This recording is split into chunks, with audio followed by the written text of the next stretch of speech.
माझ्या भोलेनाथाने रामाच्या सेवेसाठी एक अवतार ग्रहण केला आणि त्याचं नाव आहे मारुती. इतकी सेवा कोणी नाही होते. सेवा कशाला म्हटलं जातं ते मारुती कोण शिकतो.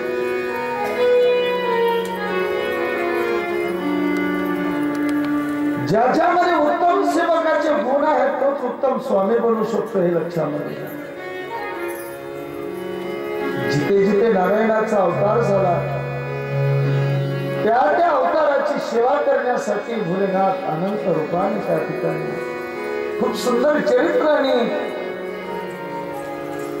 शतरुद्र संहितेमध्ये आणि मारुतीचं आलेलं आहे. पण गतवर्षी मी सांगितलं होतं थोडं वेगळ्या रूपाने आहे, केवळ सेवा या रूपाने आहे. रामायणाची सुद्धा चर्चा यामध्ये आलेली आहे, पण वेळेच्या अभावामध्ये मी त्याचा संक्षेप करून निघून जातो. कारण गतवर्षी सांगितलं होतं सेवेसाठी जीवन अर्पण केलं. मारुतीचा जेव्हा जन्म झाला त्यावेळेला भूक लागली, सूर्याला गिळायला लागली. छोटस फळ सुंदर आहे असं समजलं, मुखामध्ये घालणार. सगळीकडे अंधार पसरल्या गेला. इंद्र धावत आला, हनोटीवर त्या ठिकाणी असं वज्र मारलं. सूर्य तर सुटला पण मारुती बाल मारुती मूर्छित झाले. वाऱ्याला राग आला आणि सगळ्यांचा प्राण त्याने अवृत्त केला. सर्व देवता शरण आली वाऱ्याला. सांगितलं माझ्या पुत्राला का वज्र मारलं. हनोटीवर वज्र मारला आणि थोडी वाकडी झाली म्हणून त्याचं हनुमान नाव पडलं. दुसरी गोष्ट, हनुमान ज्याने मानाचं अहंकाराचं मीपणाचं हनन केलं असा तो हनुमान.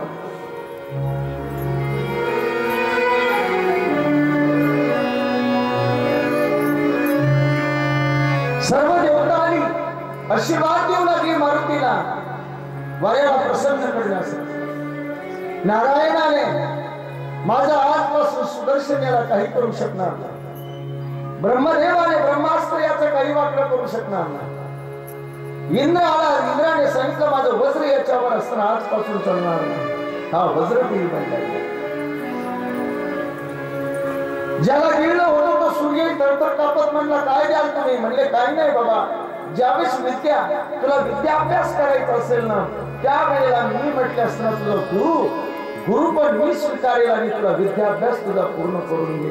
कारण की सूर्य ही बुद्धीची देवता आले. मारुतीला ज्यावेळेस विद्याभ्यास अनेक चरित्र आहेत त्यांनी खूप खोड्या केलेल्या आहेत. भावार्थ रामायण वाल्मिकी रामायणामध्ये मारुतीच्या उदंडशालीला आलेल्या आहे.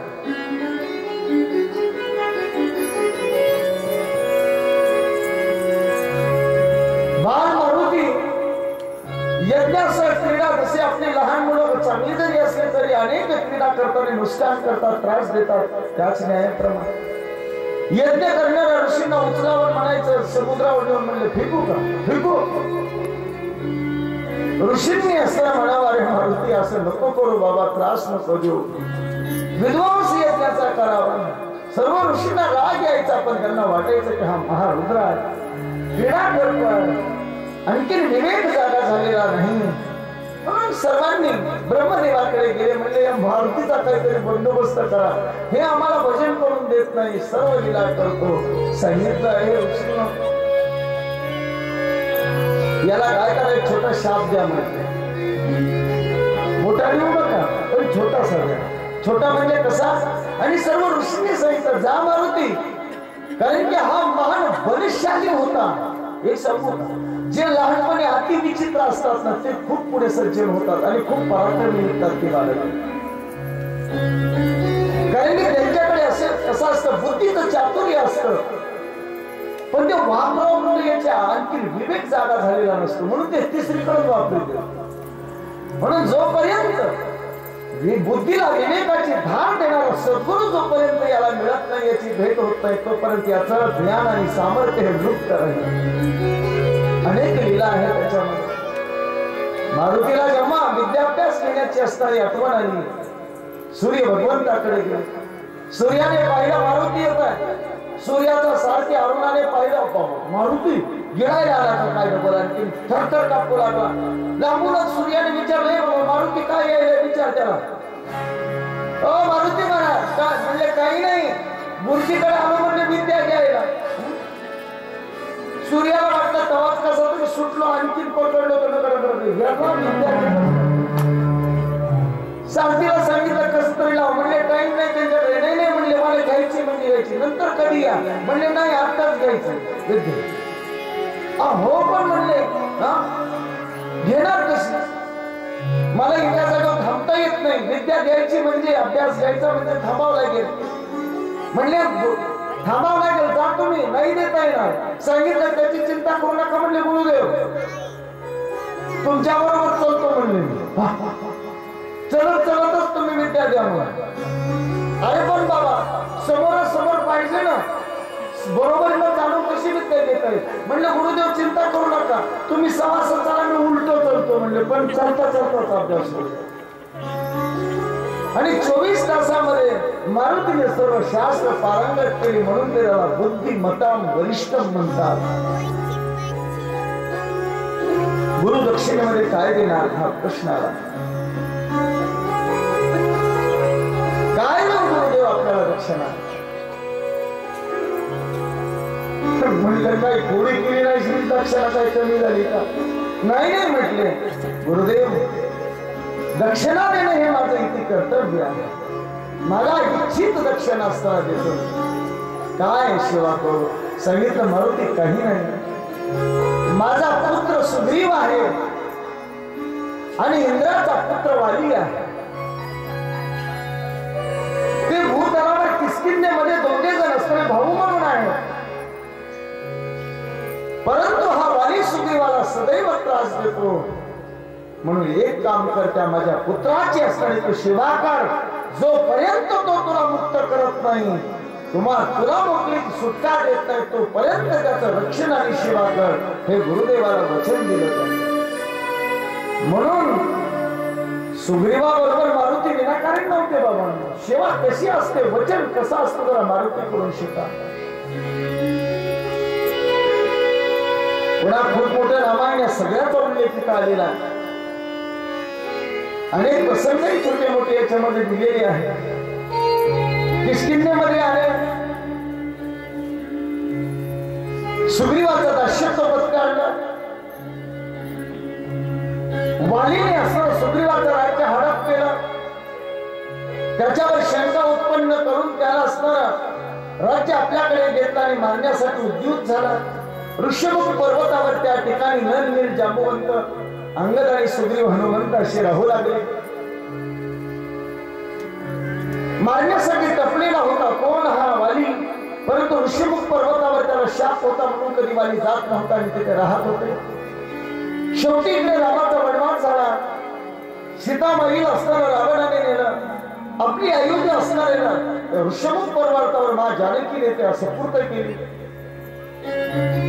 आणि ज्यावेळेस राम विलाप करत करत माता शबरीची भेट घेऊन ऋषमुख पर्वताच्या पायथ्याशी पंपा सरोवराच्या ठिकाणी आले, त्यावेळेस महाप्रभू दुरून आलेल्या दोन वीरांना पाहिलं सुग्रीवाने आणि धावू लागला. सुग्रीव मारुती, कोणीतरी मला वालीला मारण्यासाठी वीर पाठवलेले कोण आहे.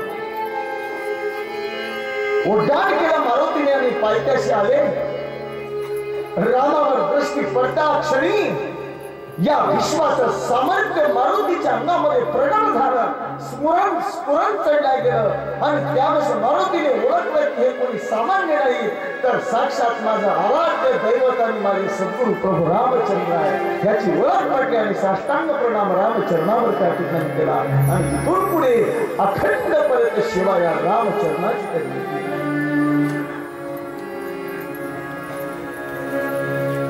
ऋषमुख वर जायचंय.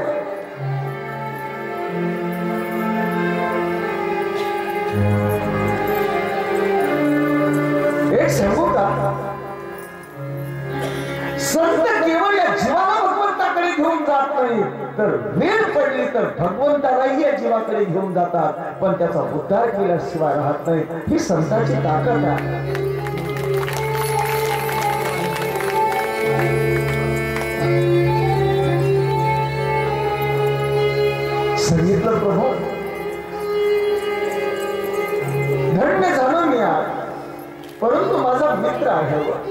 त्याला आवई द्यावं, चढणार कसे? सांगितलं प्रभू आता या वनामध्ये पायी चढण्याचे दिवस आपले संपले. हा मारुती आता तुमच्या समोर प्रस्तुत आहे. एका खांद्यावर लक्ष्मणाला आणि त्या खांद्यावर रामाला घेतलं आणि मारुतीने उड्डाण केलं ऋष्यमुखावर. दिव्य अशा प्रकारे राम आणि सुग्रीवाची मैत्री करून दिली. वालीचा असताना वध केला, सीतेची शुद्धी केली.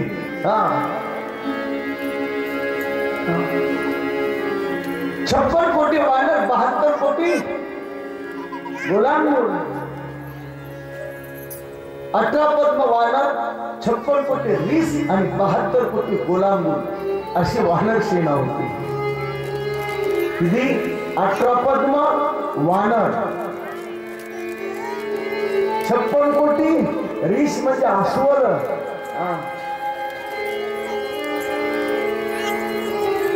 आणि 72 कोटी गोलाम म्हणजे हे मात्र. एवढी मोठी सेना घेऊन रामशत्रू त्या ठिकाणी उत्पन्न निर्माण केला. लंकेवर राज्य प्रस्थापित केलं. राजा रावण आधी त्याचे प्रधान इंद्रजित या सर्वांचा सत्यानाश या सर्वांचा केला. शरण आलेल्या विभीषणाला असताना लंका दान दिली. मां भगवती सीतेत असताना त्या ठिकाणी सोडवणूक केली. कारण की उच्चार का होईना रामायणाचा एका शब्दाने करणं क्रम प्राप्त आहे. शोभा हा प्रणाम.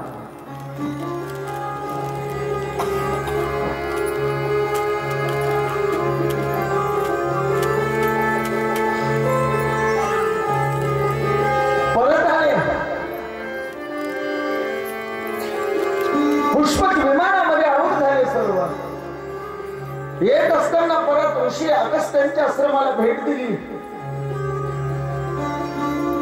भरत असताना आता 14 वर्ष पूर्ण झालेली आहेत. आता एकही क्षण वाट पाहणार नाही याची भरत रामाला होतीच. मारुतीला पुढे पाठवलं भरताला निरोप घेऊन. मारुती जा, जर मला यायला विलंब झाला तर भरत जिवंत राहणार नाही. मारुती पुढे आले. भरताची मारुतीची भेट झाली. राम येत आहे ते भरताला कळायला गेला. आनंदाचं भरत आलं आणि पुष्पक विमान या नंदीग्रामाच्या ठिकाणी उतरल्या गेले.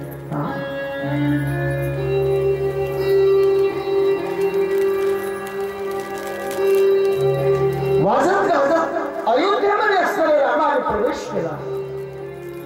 14 वर्षानंतर आज राम अयोध्येमध्ये येत आहे. 14 वर्षापर्यंत अयोध्येमध्ये एकाही बालकाचा जन्म झाला नव्हता. 14 वर्षापर्यंत अयोध्येमध्ये एकाचाही मृत्यू झाला नव्हता. का? अरे रामच नाही तर भोग विलास कसला, जन्म होणार कसा कोणाचा? प्रत्येकाच्या डोळ्यामध्ये आस होती. 14 वर्षाच्या पश्चात तरी रामाला पाहिल्याशिवाय हा प्राण सोडणार नाही. राम एवढाच म्हणून कुणाचा प्राणही गेला नव्हता. आणि 14 वर्ष कुणाच्याही घरामध्ये दिवा प्रज्वलित झाला नव्हता. अंधारामध्ये होती अयोध्या.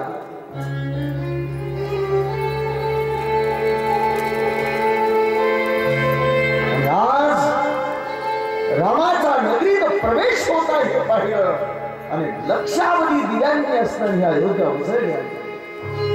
आकाशामध्ये कुलुंबीचा असरा वाद होऊ लागला. देवता आकाशातून पुष्पांचा वर्षाव होऊ लागला. खरं म्हणजे पाहिलं तर गेलं ना,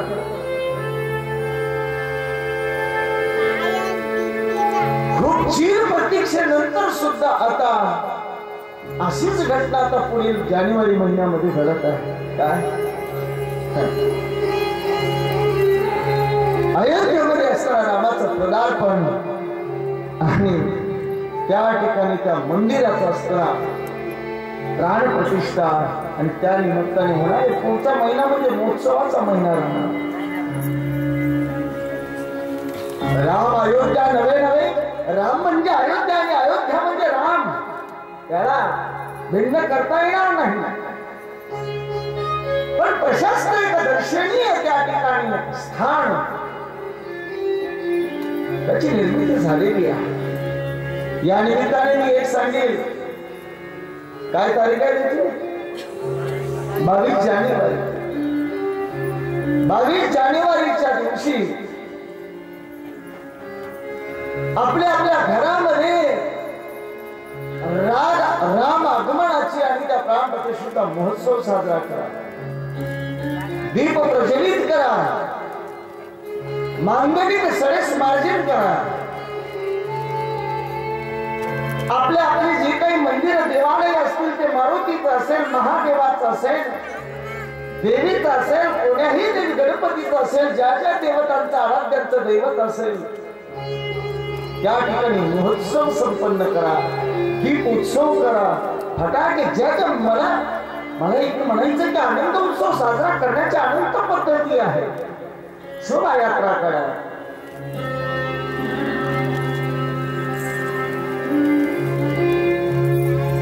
तिथे अयोध्येमध्ये तो प्रस्थापित होत आहे तसा आपल्या हृदयामध्ये या ठिकाणी त्याला प्रस्थापित करा. एवढी मी असणारी आपल्याकडून अपेक्षा करतो आहे. मला काय म्हणायचं हे कळतंय तुम्हाला. सुज्ञ आहात आपण करा की नाही? करा असेल तर टाळ्या वाजवा. मला कळ कोण करता येईल म्हणजे याचा अर्थ तुम्ही सर्व करणार आहात. अयोध्येमध्ये असताना राम आले. राज्य स्थापन झालं. अभिषेक त्या ठिकाणी झाला.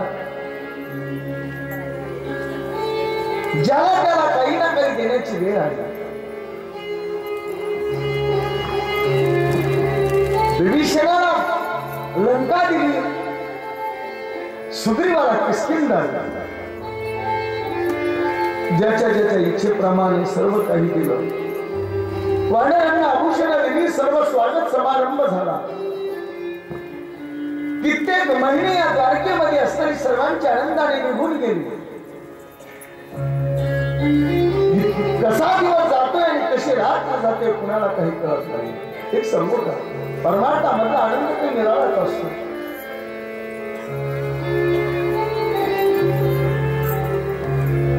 आज आपण इथे 8 दिवस झाल्याची चर्चा करतो. पण 8 दिवस कसे गेले हे स्मरणातून येत नाही. हे 8 दिवस म्हणजे जीवनातले स्वर्ण अक्षराने लिहिण्यासारखे असतात. एक लक्षामध्ये घ्या. या 8 दिवसाचं मूल्य कशानेच करता येणार नाही.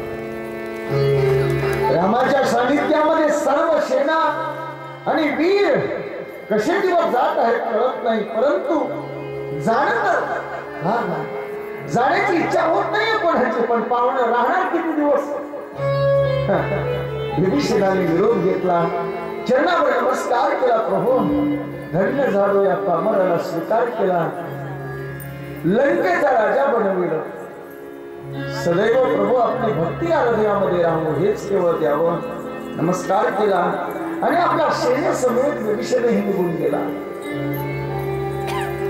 ज्या वानर सेनामधल्या प्रजाती होत्या, ऋष सेनेमधील ज्या प्रजाती होत्या, गुलांगुर सेनेमधील ज्या प्रजाती होत्या, त्या आपले गुठ तयार करून प्रभूच्या चरणावर नतमस्तक होऊन साश्रू नयनाने सर्वांनी रामाचा निरोप घेऊन आपल्या वनाच्या दिशेने सर्व जात होता.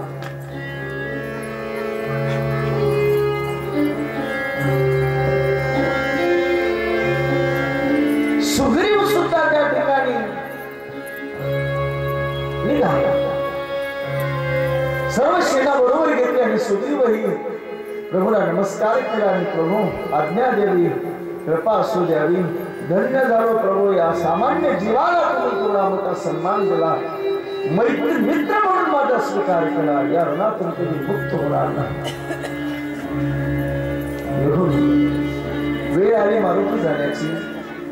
शिवा कशाला म्हणतात आणि वचन कशाला म्हणतात त्यासाठी शिव महापुराण करते लक्ष करत आहे. ते लक्षामध्ये घ्या.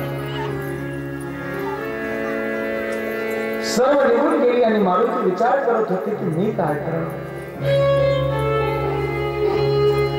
जाऊ का. मन म्हणत होत की मला तर जायचं नाही. पण जावं तर राहणार कसं. राम राम म्हणल्याशी सगळे आपल्या मनाने निरोप घेऊन गेले. निरोप घेण्याची इच्छा होत नाही. परंतु फॉर्मॅलिटी तर करावी लागेल, औपचारिकता आता करावी लागेल. सगळे निरोप घेत असताना मारुती समोर बसलेला आहे, सगळ्यांचं पाहतोय दृश्य. वर सुद्धा मान करत नाही, खाली पाहतोय. मारुतीच्या मनामध्ये विचार चक्राने खैमान मारलं, करू तर काय करू. अयोध्या तर सोडवत नाही, रामाच्या चरणाला सोडून जाण्याची इच्छा होत नाही, पण करणार काय. घट्ट हृदय करून रामासमोर आले आणि हात जोडले आणि खाली पाहून म्हणतात, मारुती प्रभू मी जाऊ. मारुतीला वाटत होतं की राम म्हणतील की मारुती तू नको जाऊ, तू इथेच राहा, म्हणजे आनंदाने नाचता येईल ही अपेक्षा. पण रामाने त्या ठिकाणी सांगितलं जाणारच जा. मारुतीचं हृदय गलबलल्या गेलं, हंबरडा फोडावं इतका असता हृदयामध्ये थैमान मांडल्या गेलं. नेत्रामध्ये अश्रू आली, चरण खाली पाहून चरणावर बंधन केलं. आणि मारुती असताना पाठ फिरवतात, पण जाता जाता थोडे 4 पावलं पुढे गेली. मारुतीला वाटलं आणखी एकदा विचारतो, जर राहा म्हटलं तर. परत मारुती परत फिरला, हात जोडले, प्रभू जाऊन. अशा भंग झाला मारुतीचा. बाहेर आले, महलाच्या रडू लागले, का मला राम राम म्हणत नाही. पुन्हा घट्ट हृदय केलं, आणखीन एकदा विचारतो. परत महलामध्ये आले, प्रभूला अश्रूला दिसून देता सांगितलं, प्रभू येऊन सांगितलं जा. 3 वेळा झाली. महलाच्या बाहेर मारुती आले आणि ओक्सा बोक्षी असताना हंबरडा करून मारुती रडू लागले. का मला प्रभूंनी ठेवलं नसेल, मी तर रामचरणाशिवाय राहू शकत नाही, त्याची सेवा हे माझा जीवन आहे. अयोध्येच्या बाहेर आले आणि ओक्सा बोक्षी हंबरडा करून रडू लागले. मारुती दूर सुग्रीवाली वानर सेना चालत होती. सुग्रीवाई रडत होता रामापासून जात असताना. सगळ्यांना वाटत होतं की कुणी येणार नाही, पण मारुतीला प्रभू अनुमती नाही देणार अशी अपेक्षा होती. पण पाठीमागून रडण्याचा आवाज येत आहे हे पाहिलं. सुग्रीवाने ओळख पाठीमागे मारुती रडत येतो हे पाहिलं. सुग्रीवानी वानर धावतच गेले, हे मारुती तू काय झालं, का रडतोयस, का रडतोयस तू. एकही शब्द मारुती बोलत. सुग्रीवाने ओळखलं मारुती का रडतोय. मारुती राहायचं होतं तुला इथे, केवळ मारुतीने मान हलवलं, एकही शब्द बोलत नाही. सुग्रीवाने मारुतीचा हात पकडला आणि धावतच राम प्रभूच्या महलापाशी आले. प्रभूच्या चरणावर नमस्कार सुग्रीवाने केला. नेत्रामध्ये अश्रू आले आणि सांगितलं, प्रभू या सामान्य जीवाला तुम्ही सर्वस्व अर्पण केलं. वालीच्या भीतीपोटी मरणाचं दुःख घेऊन हा धावणारा वाली, हा सुग्रीव, पण पराक्रमाचा मुकुट यात माझ्या डोक्यावर तुम्ही ठेवला. तुम्ही परब्रह्म आहात, पण सामान्य जीव असून स्वतःच्या असणार स्वीकार माझा केला. प्रभू किसकिंदेसारखं राज्य मला तुम्ही दिलं, पण हा आभार सुग्रीव तुम्हाला काही देऊ शकला नाही. प्रभू पण आज एक भेट तुम्हाला देऊ इच्छित आहे. विनंती आहे त्या भेटीचा स्वीकार करावा. मारुतीचा हात सुग्रीवाने पकडला आणि रामाच्या हातामध्ये दिला आणि सांगितलं, प्रभू अशी भेट देणार आहे की ही भेट देण्याने आज किष्किंधा अनाथ होणार आहे आणि अयोध्या सनात होणार आहे, परंतु या भेटीचा स्वीकार करावा. मारुतीचा हात घेऊन रामप्रभूच्या हातामध्ये दिला आणि हा मारुती माझ्याकडून भेट म्हणून त्या ठिकाणी तुम्हाला सुपूर्द करतो. हे पाहिलं आणि मारुतीला असताना भेट केलेलं पाहिलं आणि रामाच्या नेत्रामध्ये अश्रू आले. कडकडून मिठी मारुतीला मारली, चरणावर पडला मारुती आणि रडू लागला, प्रभू तुम्ही का रडताय? अरे मारुती तुझ्याशिवाय मीही राहू शकत नव्हतो. मग प्रभू का तुम्ही मला जाऊन दिलं? मी राहावं ही तुमची इच्छा होती, तर मग तुम्ही मला लहान म्हटण्याची वाट पाहतो. नाही मारुती, तू माझा नव्हता. आठवतो गुरुला दिलेलं वचन की जोपर्यंत तुला सुग्रीव त्या ठिकाणी अनुमती देत नाही तोपर्यंत तू त्याची सेवा करण्याचं असणारं वचन तुझ्या गुरुला दिलेलं होतं. तोपर्यंत सुग्रीव तुझी मुक्तता करत नव्हता तोपर्यंत मी तुझा स्वीकार करू शकत नव्हतो.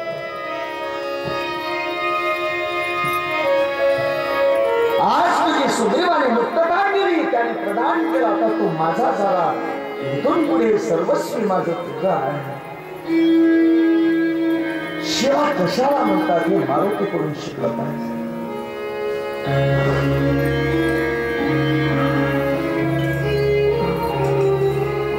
सेवा हा महान परमधर्म आहे बाबा. आणि ही रामाची सेवा करण्यासाठी घेतलेला अवतार शंकराने म्हणजे तो मारुतीचा. मारुती कोणी सामान्य नाही, तो महारुद्र आहे.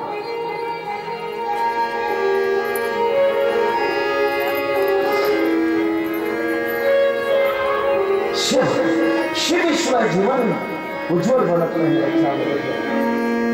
कोणतीही असो, अनाथांची सेवा असो, सत्संगाची सेवा असो, साधू संतांची सेवा असो, मिळालेलं कर्म आम्हाला उत्तम पद्धतीने करणं ही सुद्धा एक सेवा. तुम्हाला माहिती आहे श्रीकृष्णाने सुद्धा या जीवामध्ये, तुम्हाला राजस्व यज्ञामध्ये कुणाच्या नेतृत्वाखाली राजस्व यज्ञ पांडवांच्या इथे होत होता?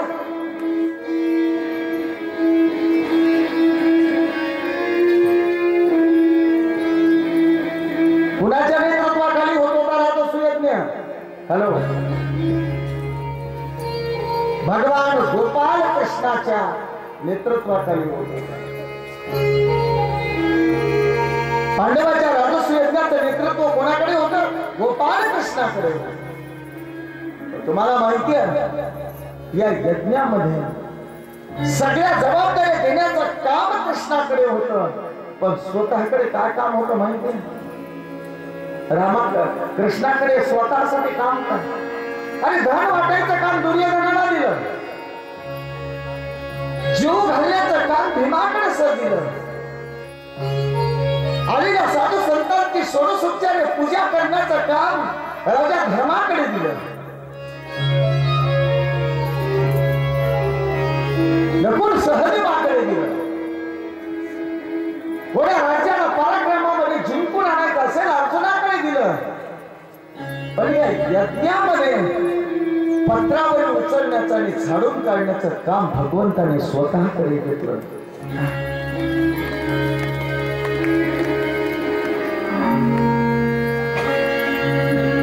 किती सेवा करावी त्याने. अर्जुनाचे घोडे तुटले. काय अर्जुनाचे घोडे सुद्धा किती सेवा.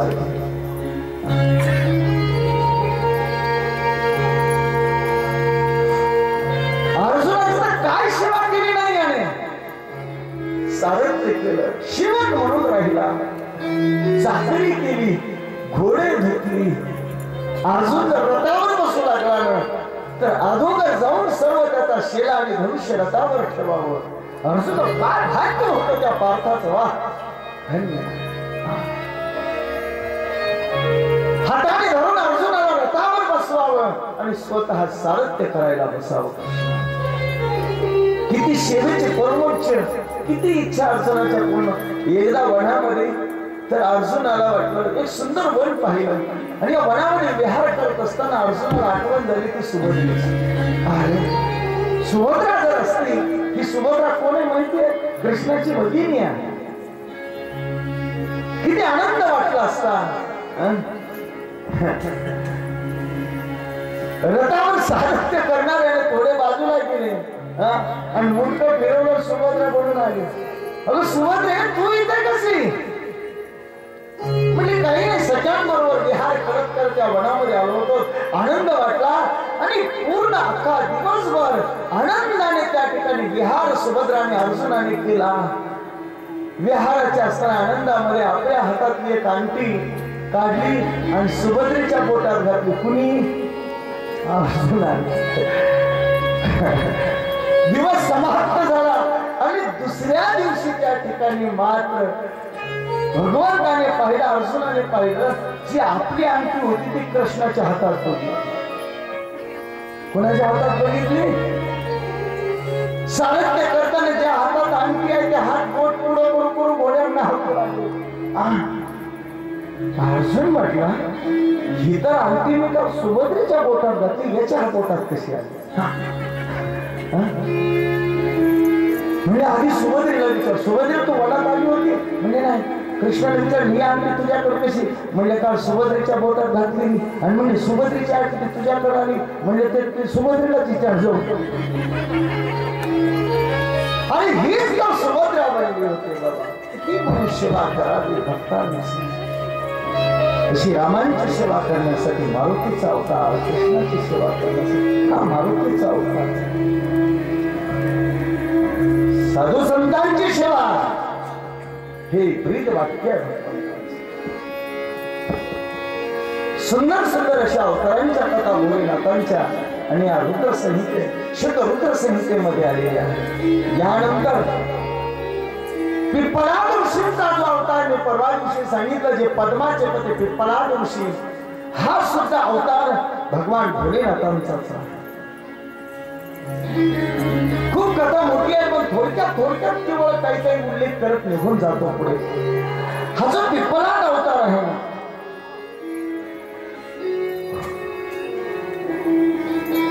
तुम्हाला माहिती आहे भागवताची कथा आठवा. 7व्या स्कंदामध्ये कथा आहे त्या.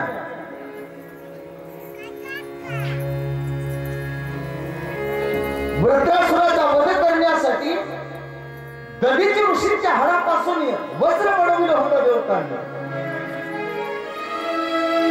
सगळी कथा सांगत नाही, फक्त थोडक्यात सांगतो, खाली भागवतात ऐकलेली आहे, फक्त अवतारापुरती सांगतो.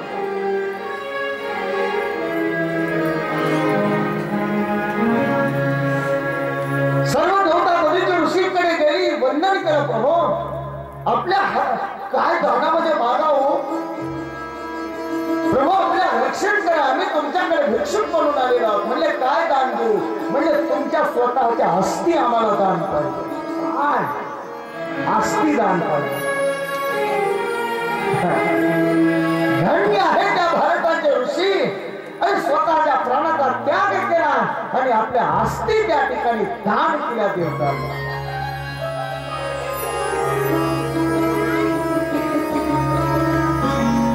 जिवंतपणे दान केले असते.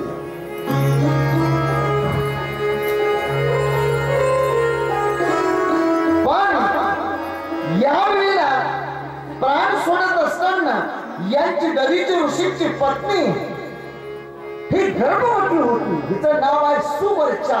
काय नाव आहे? सुवर्चा. सुवर्चा. हा नाही म्हणायचं तिसरं. ही गर्भवती होती. देवतांना शिव्या शाप देऊ लागली आणि सती जाऊ लागली. पण सती जात असताना ऋषींनी तिला अडवलं, हे देवी सती जाऊ नका, आपण गर्भवती आहोत. पण शोक अनावर झाला आणि कदाचित या गर्भामुळेच आपण आपल्या पतीपासून सती जायला असताना विमुख झालो. क्रोध आला त्या गर्भाचा सुद्धा. त्या सुवर्च्याला हातामध्ये दगड घेतला आणि दगडाने असताना गर्भावरील सुवर्चा मारू लागली. उदर फुटल्या गेलं आणि यामधून साक्षात भोलेनाथ पुत्र रूपाने अवतरित झाले. बोलिए नमः पार्वती पते शिव हर हर.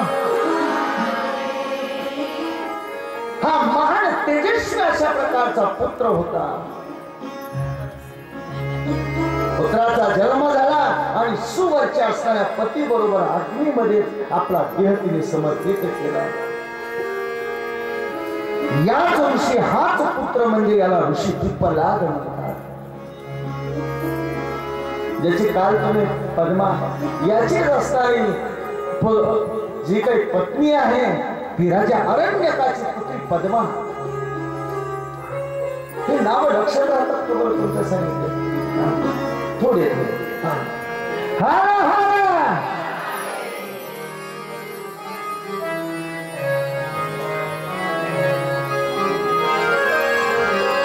आणि यांच्यापासून पुढे 10 पुत्र झाले. एक सांगू का, जो अरण्यक आणि पद्माचं चरित्र हे पिप्पलाद आणि पद्माचं चरित्र असताना श्रवण करतो ना त्यांना शनी पिढा कधीच बाधा करत नाही असं वरदान आणि लक्षात केलं. मी यावर्षी नाही पण गतवर्षी एकूच सांगितली होती म्हणून आता त्याचा संक्षेप करतो.